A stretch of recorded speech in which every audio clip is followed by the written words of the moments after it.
So thank you so much for all who came. We will be continuing. I'm so sorry for the delay since the opening is a bit postponed room, but definitely emotionally and politically and engaged, most importantly, engaged in the sense of this responsibility for the future which we are building together. And that's why I'm incredibly proud to start the panel, which we will go together as the partners Vice FV and Pilecki-Institut Berlin with a keynote by Oleksandra Matviichuk, head of the Center for Civil Liberties and Nobel Prize laureate.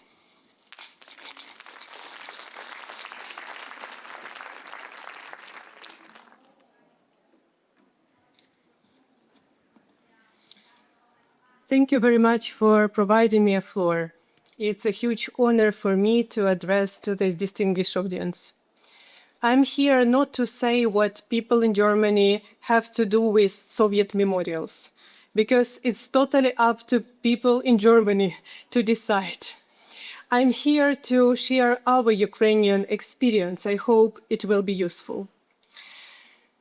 When you know the history, it's difficult to idealize. When the end of the Second World War for the Western Europe, it was a victory of good over the evil.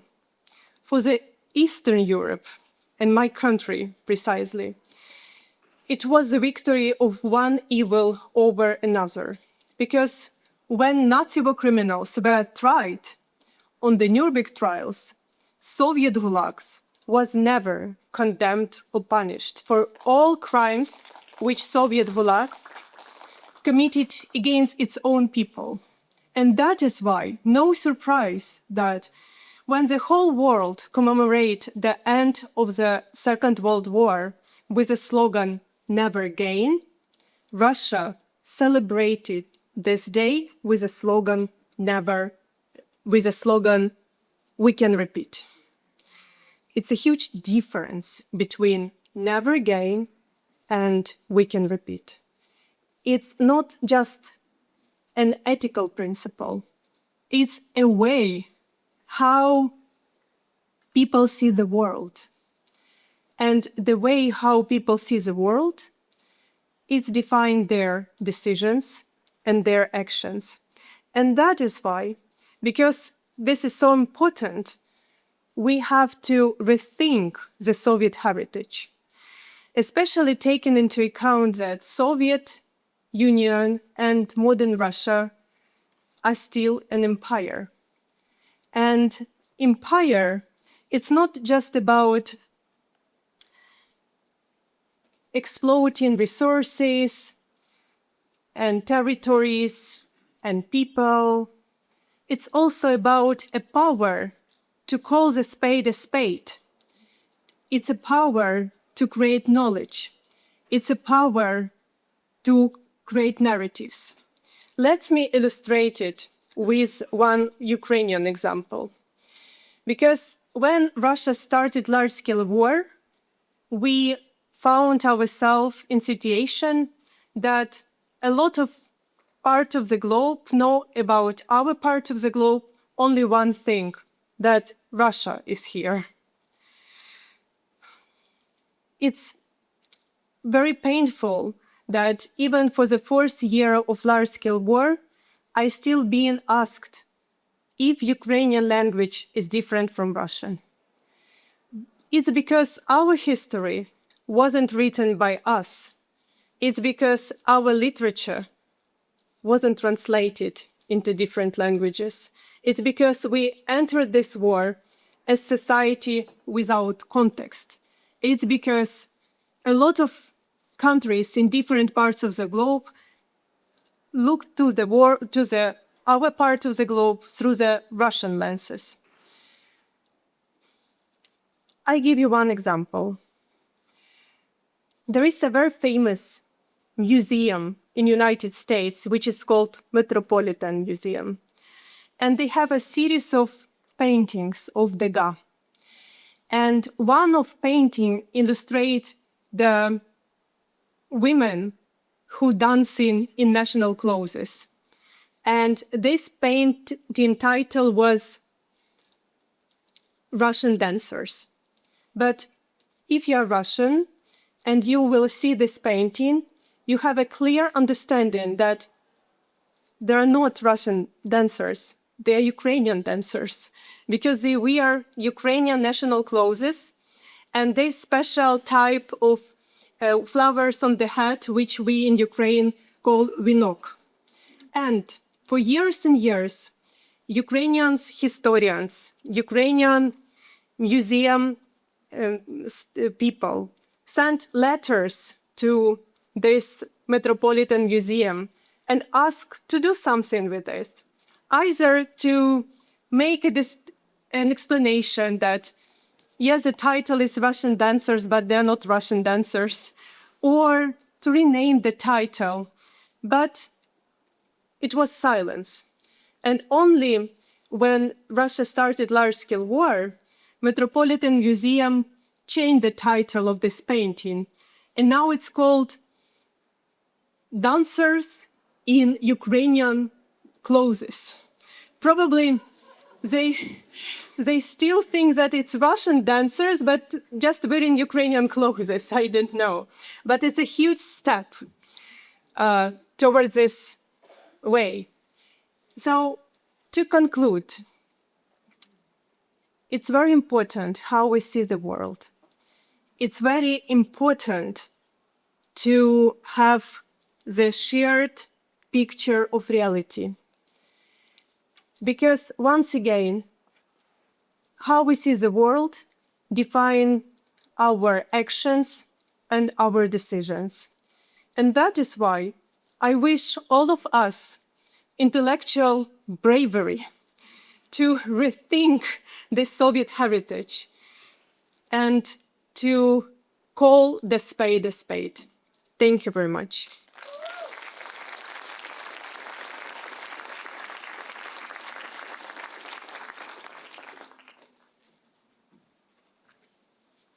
And about intellectual bravery was definitely the conference which was held last year in Polish Embassy by Ukrainian Institute. And with this note, I would like to invite for Impulse, head director of the Ukrainian Institute in Germany, Dr. Katerina Ritrakul.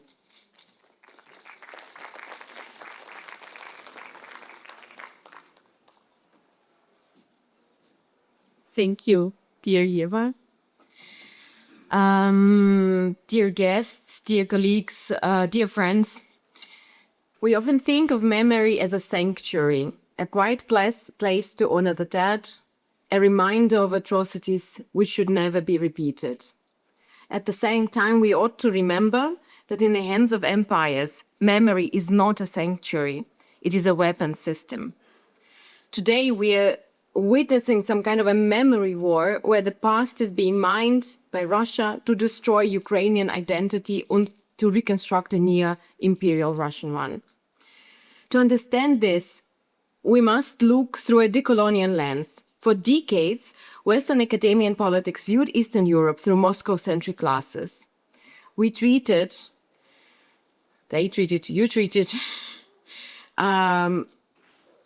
the Eastern Europe through a Moscow-centric glasses. We treated Soviet Union as a monolith. Also, we did it in Ukraine, inadvertently silencing the unique, often traumatic history of Ukraine, the Baltics, and the Central Asia. This is what the scholar Eva Thompson calls imperial knowledge, a framework where the imperial center defines the reality of the colonized periphery. He is probably a right time to remember about the myths of the great liberator. In Ukraine, the Kremlin utilizes the narrative of the Great Patriotic War to delegitimize modern sovereignty of Ukraine. By labeling any pursuit of Ukrainian independence as fascism, Russia weaponizes the 1945 victory to justify today's aggression.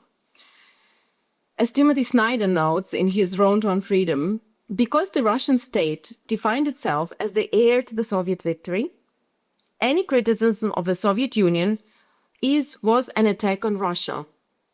And any assertion of a different historical memory is fascism. This brings us again to Germany. Germany is globally praised for its Vergangenheitsbewältigung, the struggle to overcome the past. However, German memory culture has a significant blind spot.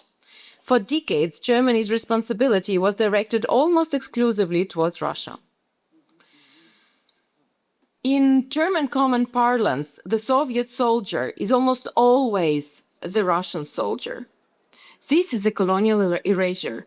It ignores the millions of Ukrainian, Belarusian, Central Asian, and all other nations of the former Soviet Union who fought and died in those same uniforms. By maintaining an uncritical stance toward these monuments, Germany inadvertently validates the Kremlin's current narrative that the Soviet Union, and thus modern Russia, holds a moral monopoly over the defeat of Nazism. As the German-Ukrainian historian Franziska Davies aptly puts, German memory has long been Russia first, failing to realize that the Nazi war of annihilation was aimed squarely at the living space of Ukraine and Poland and Belarus. This is important for Germans to why is it important for us in Germany to re-examine this now? Because memory is not static. If a monument built by a Stalinist regime continues to be used by a modern aggressor to justify the denazification of a democratic neighbor, that monument has ceased to be a memorial. It has become a bastion of propaganda. We must move towards something what Michael Rothberg calls multidirectional memory. In this concept, we can have a memory culture where the remembrance of the Holocaust, for example, does not compete with the remembrance of Holodomor, where remembrance of Holocaust informs our understanding of Soviet colonial crimes. We need a memory culture that recognizes Ukraine not as a bridge or a buffer, but a sovereign subject with its own history. Exactly what Oleksandra just said, that doing it otherwise disrespects all the pain which happened for Ukraine and other countries of Eastern Bloc after the 1945. For Ukraine and other countries of Eastern Bloc, it was not a liberation. It was just exchanging one aggressor, one hegemon with the other. Anti-colonial memory culture like this is not about erasing history. It's about adding layers of truth and recognizing the existing layers of truth.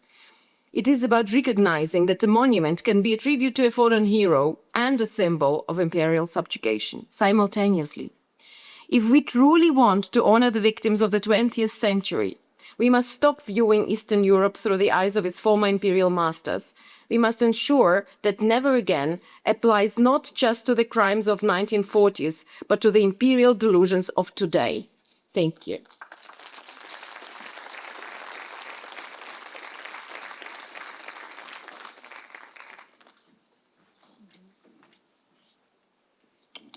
Oh, yes, it's working. So, and let's proceed us to the discussion. I am happy and honored to invite Dr. Andrii Portnov, historian professor at Pilecki-Institut, and Dr. Axel Klausmeier, ex-monument conservator, director of the Berlin Wall Foundation.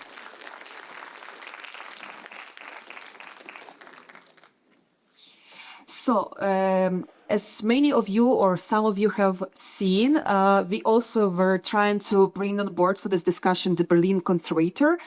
Unfortunately, he was not able to join us, but he sent us a statement by State Conservator, Professor Dr. Christoph Rauhut, from 20th February 2026. So I will shortly quote it.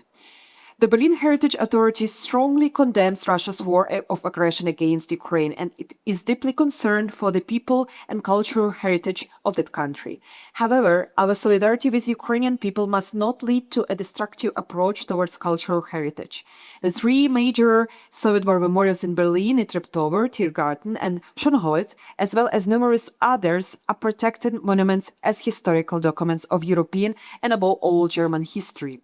They are uncomfortable monuments, yet precisely therein lies an opportunity. And authentic sites, they are suited to critical engagement with the past. These monuments must not remain without commentary. They require historical contextualization and continuous educational work.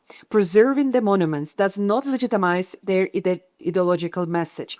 Rather, it enables us to take a position not only towards the past, but also towards today's Russia, whose political leadership distorts and appropriates historical narratives for its own purposes. Their removal would deprive us as a democratic society of this opportunity and of our strengths.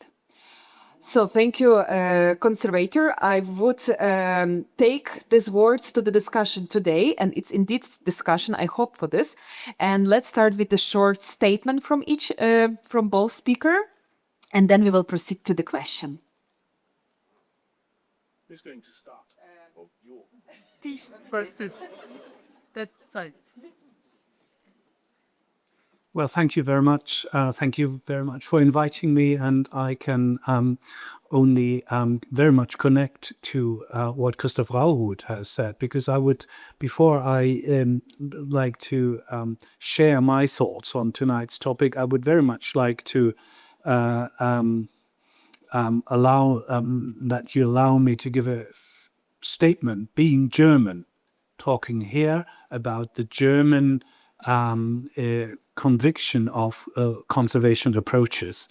And first, and I can only underline what Christoph has apparently written, that our boundless solidarity with Ukraine must not lead us to treat our cultural heritage, and I'm saying our cultural heritage, destructively. Although I strongly, and I can only repeat that, strongly condemn the Russian aggressive war and the Russian aggressive against Ukraine, I am here to perhaps also interpret the German understanding of the conservationists' approach on the one hand, and a little bit about the legal situation of the big three memorials we are talking about. And we could also, and this would be a consequence really, talk about the other Soviet war memorials, not only in Berlin, but all around over the country, both in former East Germany as well as in former West Germany. The big three war memorials here in Berlin are not only registered monuments, as Christoph Rauhut has pointed out, but also war graves and cemeteries. And taken Treptow alone, most recent research has proven that there are at least 7,200 graves and corpses in Treptow, and among them are 1,500 Ukrainian soldiers, 500 from Belarus, and 150 from Kazakhstan, and others from Lithuania and other former Soviet republics. So that is my first point. The identification of victims, the contextualization of the why was this thing built there. So, and these three big ones are protected in in multiple ways, not only by the so-called 2+4 treaty from 1990, which is the basis for the German unification in general. This is the first thing. So all three are protected. And this is also done also on the Treaty on Good Neighborliness, Partnership and Cooperation from 1990 with the then still existing Soviet Union. And it's the same applies to the war graves. And it's not only the buildings and the Stalinists' quotes, but it's also the graves. I would also like to put a focus on the distinction between the three big ones and the more local ones in various East Berlin districts, as for example in Marzahn. Their preservation, of the three big ones, and their continuous maintenance is therefore a task for both the United Germany and the federal government on the one hand, as well as for the state of Berlin. They are part of our memory culture, especially in the East. One can discuss it until tomorrow morning, but they are vital parts of this tradition. and also they are, and not only of German traditional memory and commemoration culture, but also of the international way, as especially in terms of the cemeteries around them. Because take the one in Tiergarten, it was also protected by the British. They were also there guarding the memorial, as well as, and that is only one last bit, for example, after the war went up on 13th of August 1961, it was the British and it was the West Berlin authorities that protected the Soviet memorial in Tiergarten, as West Berliners were so aggressive against it, and they wanted to take it, but they couldn't because it was protected at the time. Perhaps one last thought. There is very much about, and I'm very grateful to the two speakers before me, because one word that I wrote down was intellectual bravery, and the other one is the multi-perspective memory culture. And I think that is vital. We need the in situ elements to discuss things. That is what democracy is all about. We need historic sites to debate. We need historic sites because these very, very, this uncomfortable heritage has is what I would call, and others in my profession in the conservation world, is the value of dispute. You can discuss things with it, and you can, as long as they are there, you can actually talk about how history is being employed and abused, how it's utilized for certain narratives. And the democratic way to use it is not only to contextualize them, to give names and their identities to the victims, very important, but also to have debates there about how, for example, Russian colonialism functions. And this would be my first statement. Thank you. Thank you. So with this note, and definitely about intellectual memory, how much do we have of it if we have a very strong international law restriction? That would be my question, for which we will ask then later on. But thank you for this reflection. And Dr. Andrii Portnov, I'm inviting you to keep it short so we can continue with discussion, but not very short. It would be actually very short because, dear colleagues, I'm feeling a bit maybe stupid, but I have no real statement to make. I mean, set of, let's say, suggestions or political advices. So my statement would be like that. First of all, I'll try my best also tonight to comment on whatever question Eva and some of you might have as a historian. So not as a representative of, name it, Ukraine, or even my beloved Pilecki-Institut. It would be too much for me. So I would try to do it as a historian who knows something about Ukraine, Germany, and also other countries. And seriously, indeed, maybe it's even a pity, but I am confessing it, I have no good, clear political advice. Not just to German politicians, also to Ukrainians, who come probably related to this issue, because this entire problem, how to deal with the memorials and cemeteries, just memorials and memorials as cemeteries, also in Ukraine, it's not an easy one. And it's not at all a clear-cut situation. What I'd like maybe also to say as a historian here. So first of all, my impression is that German attitude towards its past, the Nazi past, and not only, is really a special one.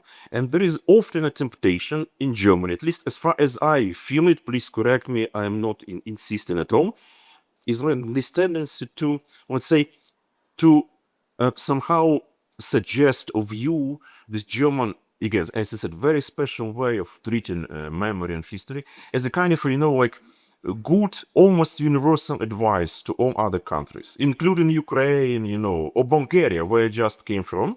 And this attitude is very, again, tricky one, because in fact, again, as I already said, the German experience was very, very, very special indeed. And of course, let's be frank about it, also the German experience of the end of the Second World War was not the same as of Ukraine, or Bulgaria, or Greece, or Poland, and many, many other countries. So that is why my point would be that let's be cautious, let's say, when applying those German different attitudes and solutions to other cases, even the closest neighbors around. Having that in mind, we also know, dear colleagues, and let me stress it again, that in different countries, we have, at the moment, different attitude to those memorial places of the Soviet era, right? In Poland, it's one story. In Ukraine, it's another one. In Bulgaria, again, where I just came from, you could see a lot of Soviet and Russian imperial monuments all around all the cities, including Sofia and others. But believe me, we probably have no time to go into details, but believe me that the attitude to those places is very different again from the attitude we have in Germany. And then if the attitude is different, maybe also, let's say, the functioning of the memorials is different. And that is kind of a challenge again for politicians, for intellectuals, for all of us. So I think this contextualization could be very helpful, at least historical, even though if we have no solutions or immediate suggestions. And I think what especially Ukraine, one of the biggest challenges for Ukraine now, and actually I found it in both very good introductory talks, yeah? So Aleksandra's and Katerina's. Let me try to formulate it very primitively for the further discussion. It's like that. On the one hand, there is this very strong desire to apply different modifications of post-colonial theory, rhetoric, to Ukrainian, Soviet, and Russian imperial past. On the other hand, there is still no less important desire to treat Ukraine as a true independent subject, agent of the history. And now attention, dear colleagues, sometimes it's like easygoing solution. Sometimes you have an intellectual contradiction between those two approaches. Yeah. In other words, if to use the post-colonial rhetoric in itself, it's like the question of, again, believe me, it's widely discussed in African studies, in Latin American studies, the question of the subjectivity of subaltern. Okay? And exactly this question comes as a huge challenge when it comes to Ukrainian politics of memory nowadays. But we could discuss it later on in detail. Thank you, Andrii. So now you have applause, and now let's proceed to the conversation. So you mentioned subaltern, and I think since we are speaking so much about Russian imperialism, indeed we need to speak how we can approach these monuments from post-colonial perspective. And indeed Spivak has formulated this very clearly. How can actually subaltern speak in general? And the question is, which is could be answered in different ways, but one of them could be they could speak if they would be listen. So coming to the question, touching also the legal perspective. So we already mentioned, it was a spoiler, Article 4 of the 2+4 Treaty 1990, and now the German-Russian Treaty on Good Neighboring Countries, Neighborness and Cooperation 1992. There was also another site signed with Ukraine. And these sites were granted protection as military cemeteries. Spoiler, treaty is not quite clearly articulate what will happen if it would be not actually perceived with this framework which was signed, but it's about international law. In the time when Russia is no longer follows the international law upon which also these treaties were built, should Germany still treat them as politically untouchable? That's a question to you. Yes, if I may ask. Yes. Well, it is certainly an international thing because the 2+4 was not only about the two Germanys at the time, the two Germanys still existing at the time before the treaty was signed, but there were also the Western Allies part of this international treaty, and they also signed it. So therefore, it is definitely an international issue and topic, and I believe there is no way around this. And especially given the fact that it also in those days, and the historian for this period is here, this was also one of the steps, of the vital steps that finally ended the war, the Second World War in the end, really. It was part of it. The reunification process was a vital part of it to finally get to the Malta treatment later on. So therefore, I'm absolutely convinced that it has to be respected, even though we have a completely different world situation today. This is one thing. The other thing I would strongly because we were already using the word suggestion. And if there is a suggestion to make, I would really point out that, and this is another international advice I would really like to come back to, and this is going to England and to the British approach of dealing with their colonial difficult past. And the UK government policy introduced in 2023 is a very simple and a clear and easy quote. And what they say is retain and explain. And this means to actually keep and protect difficult heritage, difficult statues, difficult sites of British imperial and colonial past, to keep it, retain it, and explain it. And this is certainly one of the things that is short here in this country. Whether you go to Treptow, where the victims of communist dictatorship demanded and asked for, like, let's say 15 years or so. Perhaps it was 18, I don't know. But anyway, they wanted more comments to contextualize the whole site. And they wanted the same with Schönholz and the same with the one in Tiergarten. I think that is a vital approach, because one of the key mottos in conservation is, and you can really scale it down to this: what is lost is lost. What's gone is gone. And this is, I'm responsible for the Berlin Wall, or for the remains of the Berlin Wall. And this was the most hated object 35, 36 years ago. And we had the same debate here. And all the Berliners, whoever you ask, said it must go as quickly as possible. And of course, it was death.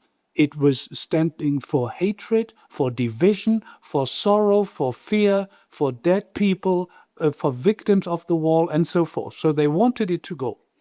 And luckily, the decision was made that bits and pieces all over the city were put under conservation law, so that it was protected, and that today we can discuss about the communist dictatorship, about the victims of the wall, and so forth. I couldn't, you know, the sites, hopefully. And but anyway, so I do believe that these objects, although they are painful, they hurt, but they have the quality, they have the power to raise discussions about our democratic values. And that is what the power is inside of them. Although, yeah, they are provocative objects.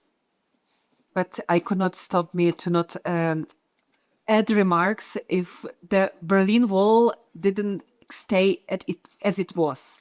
And Soviet War memorials still the same, and German taxpayers paid money to put again Stalin quotation in gold. I think it's quite questionable parts of it. If you want to reflect, feel free.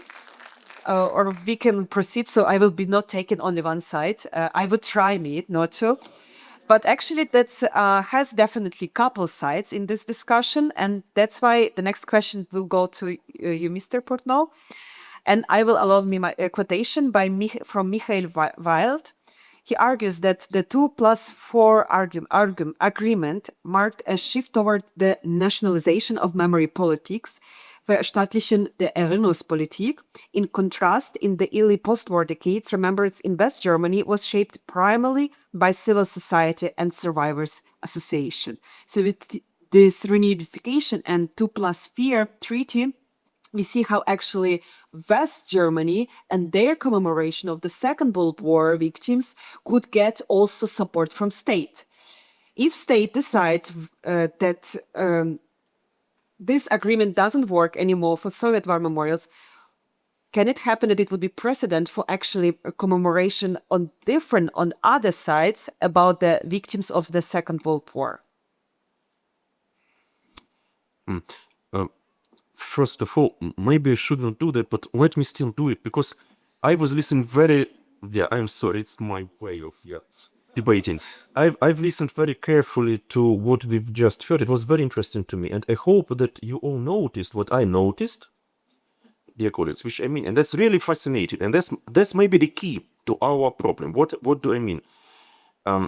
I would also say that for maybe not all, but a lot of Germans, I mean nowadays German, people who live in Berlin and so for a lot of Germans, places like the Treptower Park, they are perceived as it was said, as part of German memorial landscape. German past, difficult past, of course, but German past. Now, what I'm trying to say, there's a fundamental difference, dear colleagues, to what we have in Poland, for instance, or now in Ukraine, in many places, when the Soviet memorials are viewed as an element of the external Russian colonial or whatever we call it presence. Again, try to feel the difference, because if you treat it as someone that was brought, as for instance, a British brought something to, let's say, to South Africa, right, or India, whatsoever, that's one story.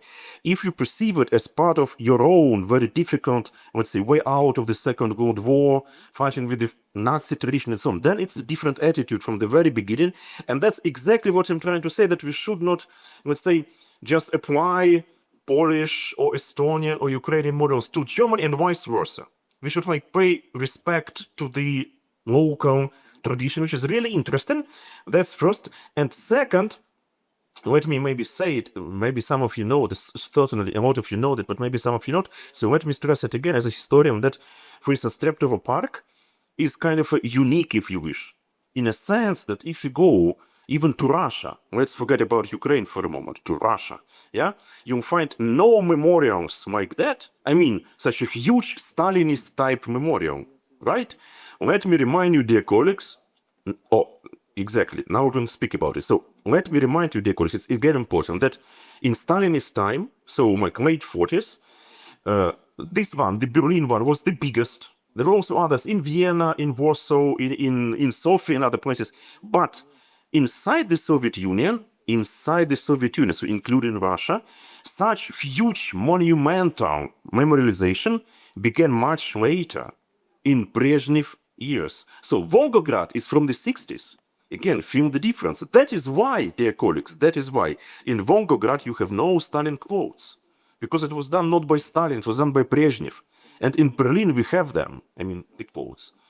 So, again, it makes the story very special and requires apparently a special discussion. Because, again, let me remind you that in Soviet Union, after Khrushchev criticism of Stalinism, right, there was a tendency to remove Stalin memorials. And they were removed also in Kiev, in Dnipro, everywhere, in Moscow itself.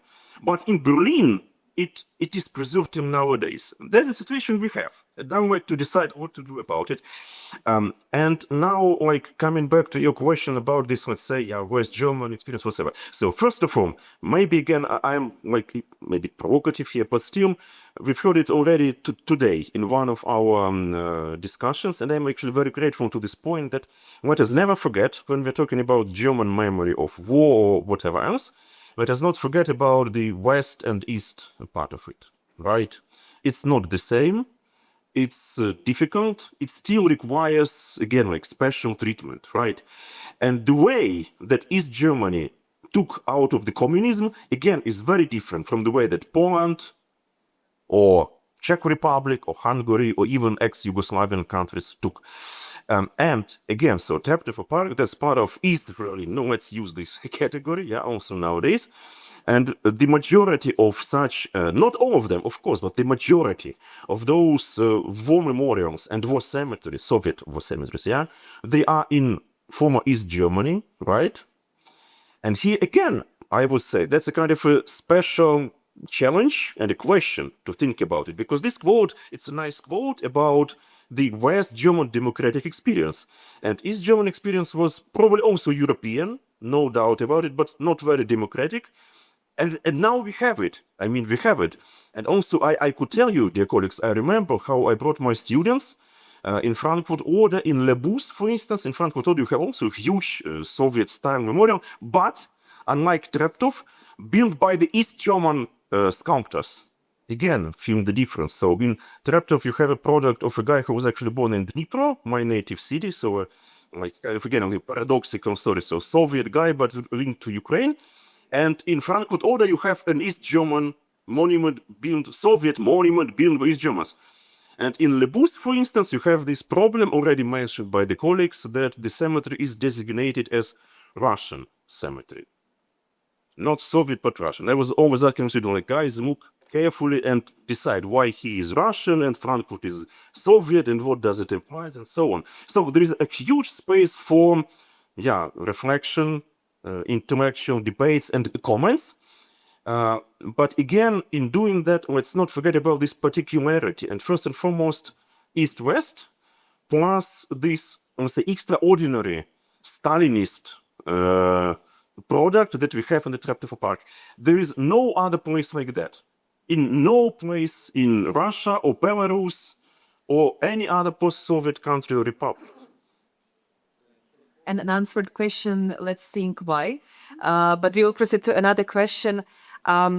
Since we touched so much Stalin quotation and Stalin itself as a part, playing a part, let's say, of creation this monument, I will just add to the table that it's not only Treptow Park, it's also Pankow, where we have also Stalin quotation. And especially when we are talking about Pankow, where we have graves of soldiers together as in Tiergarten, as in Treptow Park, but also those who were captive, war prisoners, and their graves, which is stated on the memorial. And when we are thinking about them, and let's pull in our mind the image of the celebration on 9th of May, let's say, how people are celebrating there, indeed celebrating, and or when we will go in any other day, as we went with Vicha to shoot some video there, people are not actually paying attention to the war graves. In general, like in Treptow, they mostly don't know where to go if they are just random tourists coming. Because indeed, their main attention taken the Stalin quotation. Is it not our, let's say, responsibility for the sacrifice which this soldier, you pointed very well, from which particular country they were? And I think we don't know even how much others are in this grave, but is it not our responsibility actually to reshape this monument that the attention will go to this soldier graves, but not to Stalin quotations? That was not a statement. It was a question. Let's pretend that we are not biased public. And this question is to you, Mr. Klaus-Meiter. Well, it's a pledge for more interpretation and contextualization. That is exactly what I'm saying. I think times are overdue to explain more, retain and explain, to put it into context. What was going on there? Actually, absolutely. I mean, Volgograd is late, but it's done by the same architects as Treptow. So in a completely different time and in a different style, but it's interesting that in a way Treptow was the role model for Volgograd, at least the same collective of architects. Anyway, back to that. I think it is very important to give these various layers, to talk about where are the graves, because one would think, As soon as you have entered the main, where the flags are in Treptow, and you see the soldier at the other end, it's a very dramatic Stalinist, but a very, in terms of theater architecture, a very thought out interpretation. But as soon as you stand there and you think, oh, the graves are in the middle, but they aren't. They are probably to the sides. And the other thing is the names. You have the only big name you read is Stalin. When you go to the site, you see the 4 architects of it, and then no more names. And that does say, when you interpret it, when you do guided tours there, which I did many years ago, you learn so much about what does a single human life mean in the Soviet world, in this autocratic regime. There are no names. Why? And you can learn about it so much, and you can interpret so much about it, and about for example, Western war graves, German war graves, and the simple understanding that Soviet soldiers could not be identified because they had no number or on their belts, as German soldiers had, and others forms of identification. And so that you could not identify them does so much tell you about this autocratic regime. So that's, for me, another point to really give and provide more information on why it is there and what it says about the human values and all these various aspects and democratic and so forth we have been discussing. So I'm really bound to historic sites. That is my job. I'm sorry. I mean, we share your job, and I hope it will work very well for our democratic future. Also, to be a historian, it's also coming with the responsibility. And one of the responsibility, definitely not only from historian side, but also from civil society, which I partly also represent today, is also to fight for the remembrance. And I want to add this to the table because it's really needed here, because Vice is now working quite strongly on the contextualization from also there would be soon, in a couple of months, announced the petition about the contextualization of the Soviet war memorials in Germany.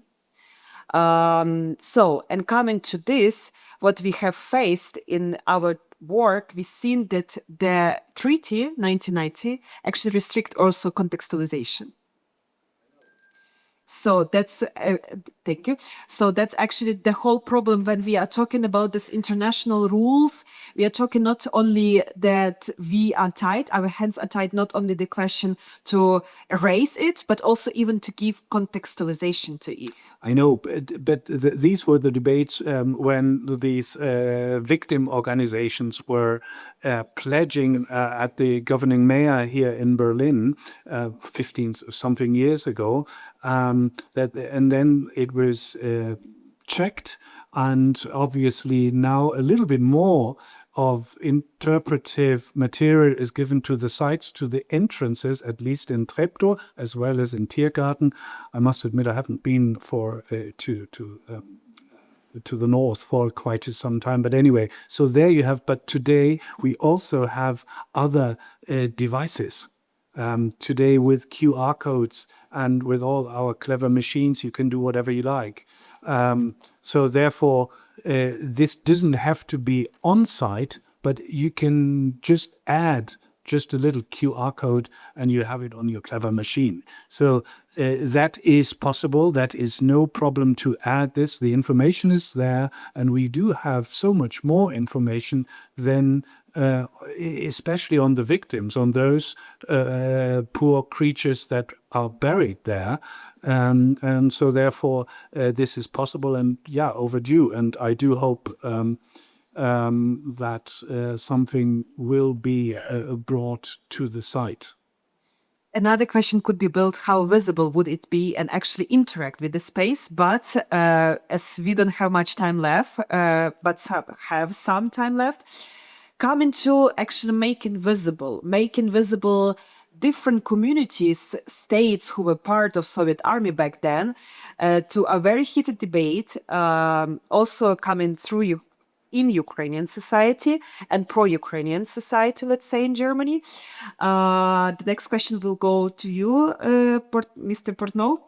Since 2023, the Ukrainian embassy has chosen not to visit Soviet war memorials due to their current form and symbolism.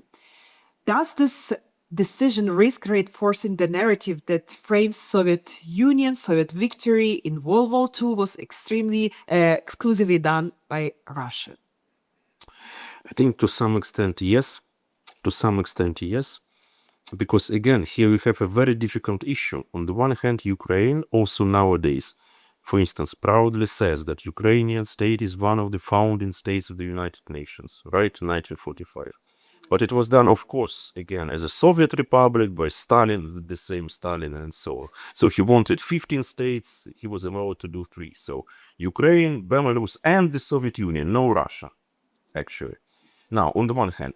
On the other hand, as you said, it gives this like feeling that the entire victory over Nazism is like given to actually, to the nowadays Russian state, which is very wrong, but it has this impression. We could also mention, for instance, what is done in Kiev. Yeah, actually, again, one more huge object built by the same guy, Vucetich, so motherland statue, near Kievo-Pecherska Mavra. And we know all the story, so they decided to replace the Soviet empire with the Ukrainian trident. But again, it's still a Soviet Vucetich monumentalism of the late Brezhnev years. So again, like how it works, whether it helps, it's a big question to be discussed here. Let me put it this way. For Ukraine, it is really difficult, especially in Germany, if I may say so, especially in Germany, to build a historical narrative that is convincing and easily positively recognized by the German side. For many reasons. For Russian, even official Russian propaganda, it's much easier. Let's be frank about it. It's much easier. And that, of course, brings a separate challenge to all the stories about the memorials and museums. Because on the one hand, they have this dimension of preservance of the past and burial places and all so on. On the other hand, we have it as an instrument in Russian nowadays politics. And here is a kind of a huge challenge, what to do about it. Because you can't pretend it's not happening, but on the other hand, you can't, as I already said, you can't also not pretend that these places are not part of the German memorial culture and tradition and whatsoever. And now, I don't know, we'll see, dear colleagues, we'll see, but my feeling is that now we're experiencing a much broader phenomenon. It's not just about actually Soviet memorials, it's about the entire rethinking of the post-Second World War order, post-Second World War international law, post-Second World War, let's say, attitude to historical past. Because again, maybe it's not exactly our topic, maybe it is. Let's observe what is happening to the topic of the Holocaust of the Jews in Poland, in Germany, in Poland of course also, but in Ukraine also, but in Germany. Let's talk about Berlinale, what happened in the Berlinale recently, yeah? It's very interesting. It's a new memorial culture. It's not anymore the Holocaust remembrance culture I met when I came to Germany first in 2012. So in 10 years, it's a different story. Yeah, now the Holocaust is about the Palestinians. So it's an incredible change. Let's be frank about it. Let's face it. Let's not pretend it's not happening. And then this entire Soviet staff and Stalin, they are part of this bigger rethinking. Nobody knows where it will actually bring us at the end. And again, it's nice, of course, to believe that it will bring us to more democracy and more respect for human rights. I am not quite sure about it. Frankly speaking, I am not quite sure. But that's exactly like the challenges we have to face now. And when we have no idea what to do about this, I'm not using like the term I want to use, kind of propaganda, anti-Semitic propaganda we have in Germany now, then it's probably part of the problem with this stuff as well. For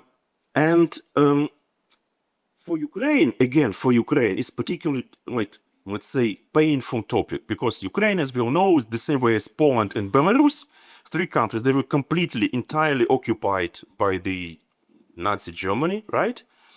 And they all played a very important role in the anti-Nazi resistance and the victory. And this role is kind of like overshadowed by the notion of Russian victory, yeah, great patriotic war, and so on. And how you combine this narrative and this recognition of this role with the idea that we want to at least have less, maybe also have less the Stalinist propaganda, it's not an easy task at all. And when Ukrainian embassy decided not to visit those sites in Tiergarten, I would say it was kind of an example of a brave decision, I would say, really brave. In a sense, brave that they were aware, of course, that for a lot of Germans, it would be exactly as you said, it would be kind of a sign that, yeah, like we're giving it up to actually to our enemy, yeah, so to the Russians. So this topic should be, in my view, again, very seriously discussed, and it could be again that this discussion will take a new dimension after the war ends, because now still, let's not forget about it. The war is not it's not coming to, we don't know, but it seems it's not coming to an end. So Ukrainian politics of memory is defined by the ongoing war in order to survive against a bigger nuclear power. When the war will be over, believe me, this entire set of questions, not just Russian questions, also Polish, Hungarian, like name it, Ottoman, Crimean, Tatar question, they will be redefined again. Hopefully in a democratic way. That's my big hope, in a democratic European way. And here, of course, this kind of maybe all-European, let's say, new definition of this complicated past could be of some help. But it would be not easy because, again, this recognition is different for Poland, for Germany, for Estonia, for Greece, and so on. About different recognition, it's the way how we actually need to look into this topic, because definitely Soviet War Memorials in Berlin doesn't reflect only one country, and actually reflect how different could be those who are participating on the activities in these memorials.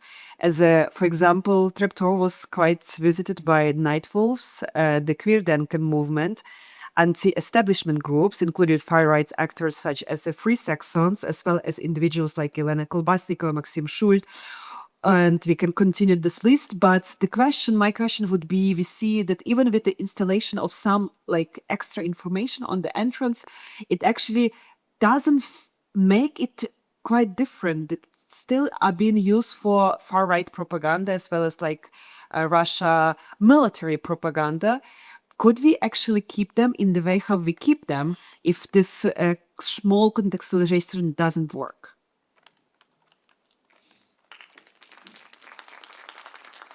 I think we are in a process of recognizing that the world order we have learned, or we thought, was established 36 years ago with the fall of the wall and with the new shaping the new Europe, is coming into a new phase. And this is what you have just described. And this is only a starting point for something. And I think it's the, therefore, also, I think, and that is true for both former Germanys, East and West. When we Germans, East and West, were talking about the Soviet Union, we were talking about Russia. We didn't care about Belarus or whatever, Georgia, whatever. It was die Russen. Die Russen, der Russe kommt. In both East and West, also in the West, for which I can speak.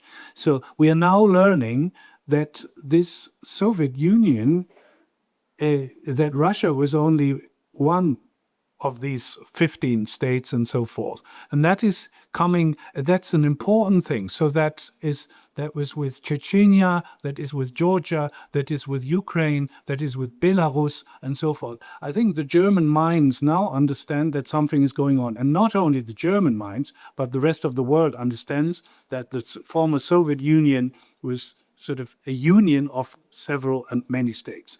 Now, I believe that, to come back to your question, that this is a most important political issue that only our relevant government on a national level, it's not about Berlin. It's not about Berlin. It's funny that these three memorials usually culture and everything is to be looked after by the federal states. Not in these three examples. It's the federal level that has to discuss about it and have to make decisions about, just as you proposed. Is that enough? Can we now sort of do an extra layer of information, whatever it is? Can we comment it? Could we, take the soldier down in Treptow, take the tanks down in Tiergarten, just as one did with the Soviet memorial in Kleinmachnow, with the one where the tank was pointing into the direction of West Berlin, and where the German artist Eckhard Heisch in 1992 put on this snow Snowball machine, I call it. yeah, the snow. I have the word here, snow plow. It's a snow plow where it actually put the snow. Is it possible or is it not? I don't think it is with these three ones. And I wouldn't go for it.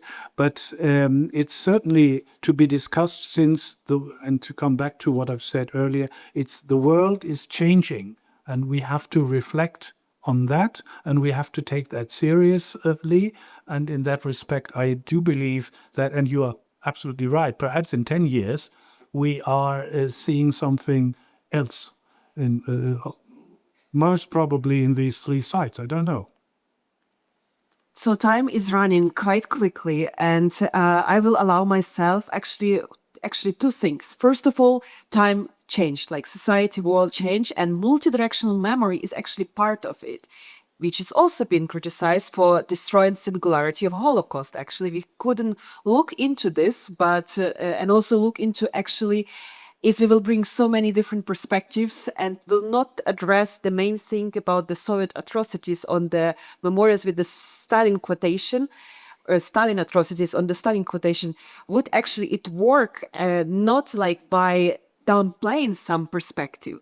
But I would leave it for the next discussion, for the next conversation, and we'll use this chance to actually thank Dr. Stephanie Eisenhut. I'm not sure if she is here, but I thank you for helping with the preparation of this discussion, as well as Simon Mushnik, who is definitely somewhere there.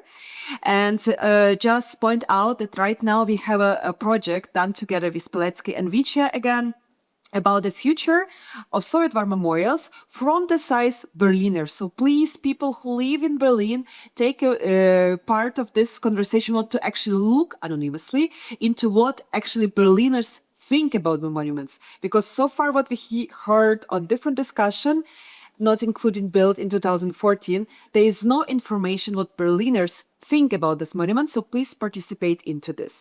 And I thank so much for our incredible discutant. We have Dr. Andrii Portnov, historian professor at Pilecki-Institut, and Dr. Axel Klausmeier, ex-monument conservator director of Berlin Wall Foundation. Thank you so much for your inputs.